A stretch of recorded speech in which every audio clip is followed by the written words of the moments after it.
Hey, what's going on, guys? Today we're going to be taking a look at the second kit in G-Frame Volume 2, and just a reminder to you guys that at the end of our review of the next one, which is the Mudrock, we'll be taking a look at that one next. At the end of that review, I'll let you guys know how you can win a set of these. I'm going to be giving away a set of the Dom, and also giving away a set of the Zeta Gundam, which we took a look at in the previous video. So if you want to win either of those, just make sure you watch to the end of the Mudrock review video. But for this video, let's take a look at the Dom here. Very cool. If you guys are unfamiliar with the G-Frame series, just once again, they come kind of in two sets, set A and set F, A being the armor, F being the frame.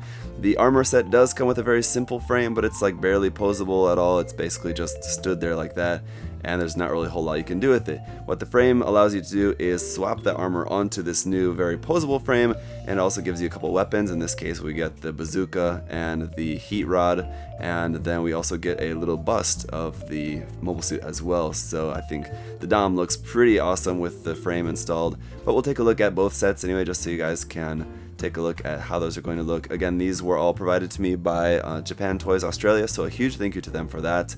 They're usually sending me those Love Live EXQ figures, which we've taken a look at, but they've also sent me now Volume 1 and now Volume 2 of G-Frame as well to review and share with you guys, so big thank you to them. If you guys are living in Australia and want to pick up some of these, they're selling them just in the sets like this, so you don't have to buy the whole box if you don't want. You can buy like just the set for the Dom or just the set for the Zeta or whatever from Volume 1 as well.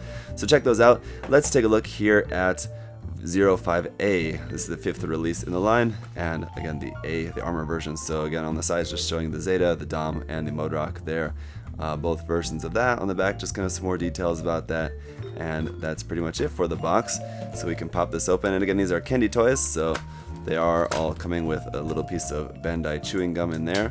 And when you pull it out, it does have some assembly required, and on the inside of the box is the instructions if you need that, but it's usually pretty simple. Basically, you can just see there's most of it there. We're just going to have to put on a few pieces, the feet, chest, or back skirt part, and the arms there. So let me get this guy put together.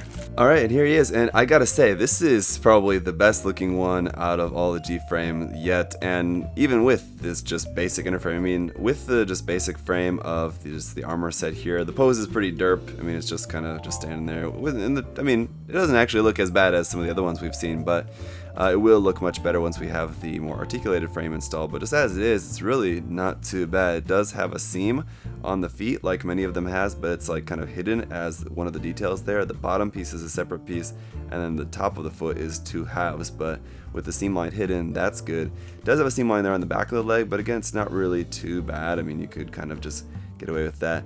The nub marks on there, just the factory cutting of the nub marks there is pretty bad, so you're probably going to want to sand that to make those look a little bit better.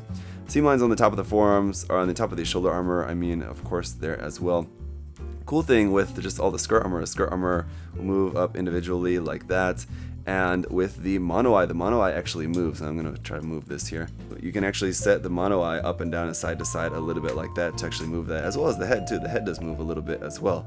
So that's actually really, really nice. I'm anxious to see how much cooler this is going to look with, of course, the addition of the frame. So around this box is going to basically just be the same kind of stuff we saw. It's just highlighting the other suits in the series, some of the details there, the bazooka and the heat rod. And let's get it open. Alright, so there we go. It's just our bust here, bazooka, weapons, and frame. So you just take all the armor off the basic frame here, put it onto this frame, and we'll see how it looks.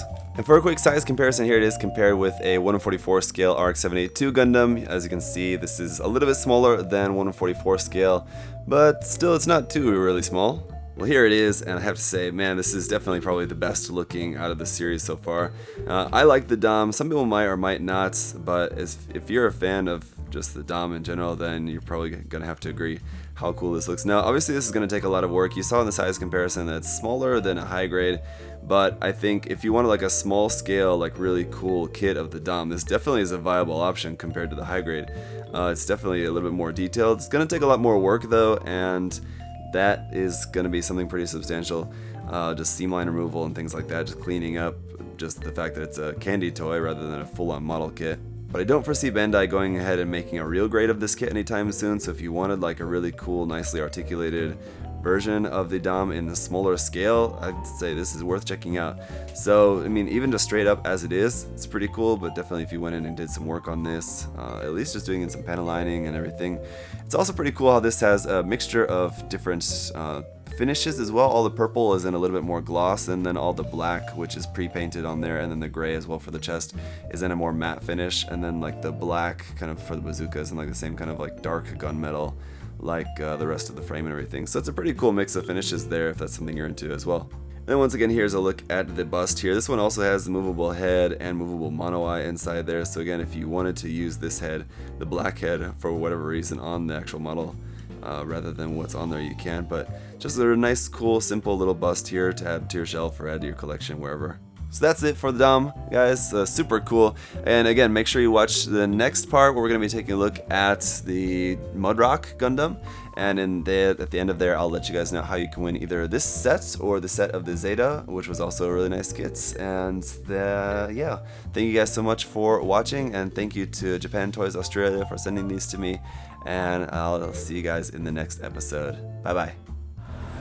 Thanks for watching.